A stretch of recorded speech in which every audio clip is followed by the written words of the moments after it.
ఏ బాటైనా పర్వాలేదంట, సమయంతో సాగటమే మన సింపుల్ సిద్ధాంతం.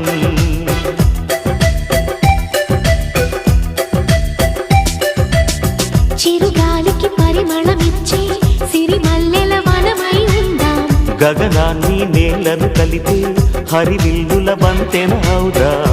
ఆనందం అంటే అర్థం మనమందా, ప్రతి పూట పాటై సాగే హుషారు సరిగమలో. ఎన్నో ఎన్నో రాగాలుండే సంగీతం కాదా, చల్లకి నవ్వుల కేరింత.